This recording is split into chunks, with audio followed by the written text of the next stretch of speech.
When I first read over this assessment, I found myself quite struggling to find a metaphor or simile that really defines my own language and literacy development. After much deliberating and thinking, I come across foundation. For me, foundations are the most integral part of any building. Foundations are what provide buildings with the best support possible. Without foundations, building would not be able to support or withstand any challenges thrown its way.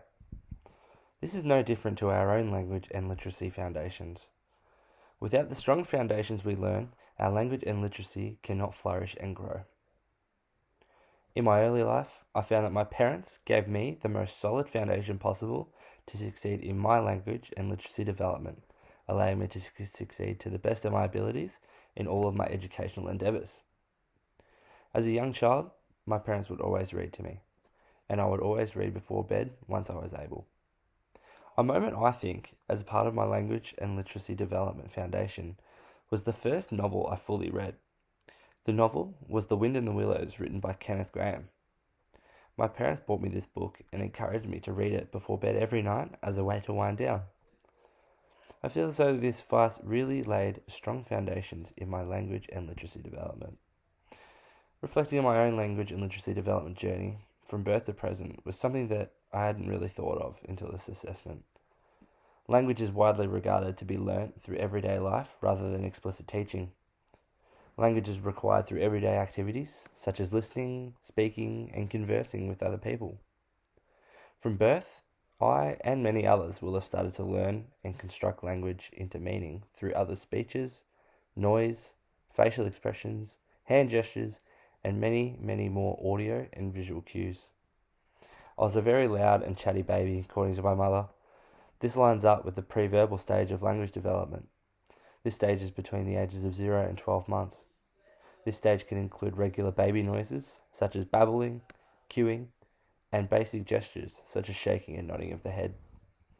As discussed before, I was almost always read to as a child, and I believe this has really helped further enhance my literacy and language development.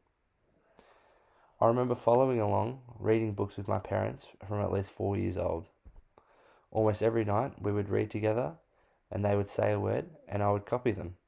This is how we read our stories together.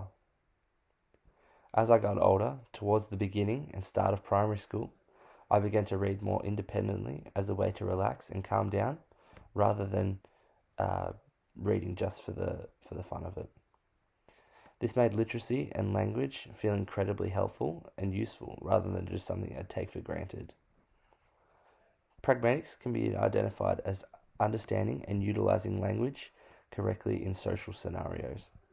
During primary school, especially in the playground, I soon discovered I was able to make friends and strike up conversations with just about anyone. This showed my deep understanding of pragmatics and how I could utilize this during many social contexts. Moving through high school, I found that conversations and conversing with my peers and other teachers or adults became something that I started sharply improving in.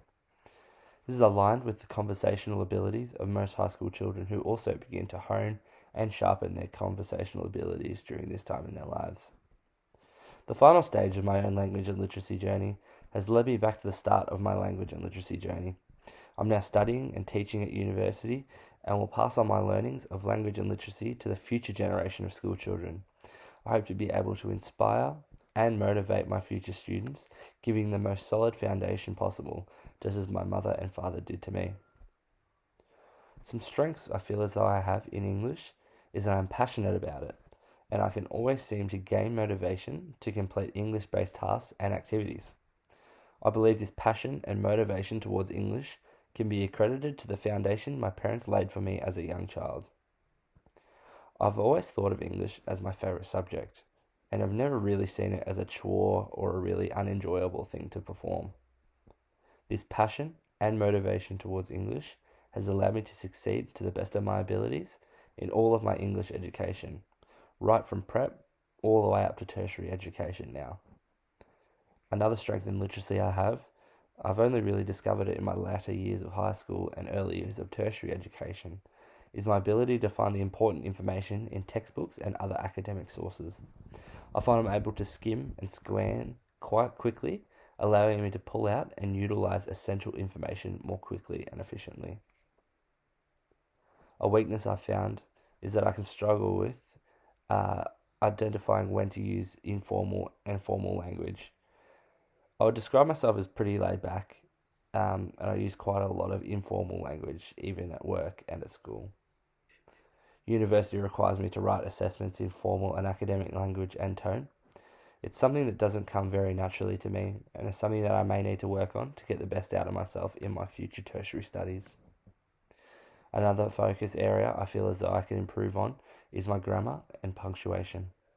I can admit this is something I really tend to overlook, especially when doing my assessments. This often comes in the form of really, really long sentences without many commas. This is something I'd really like to improve on. My goal is to improve my academic and formal language and tone in my educational studies. This goal is something that may take me quite a few years to master, but being able to see gradual improvements from each assessment can spur me on to fully achieve this goal in the coming years. My final goal is paying attention to my grammar and punctuation. My goal is to be able to do a thorough proofread after each assessment, including reading the actual assessment out loud to ensure it sounds like it should. Thank you for listening to my oral presentation.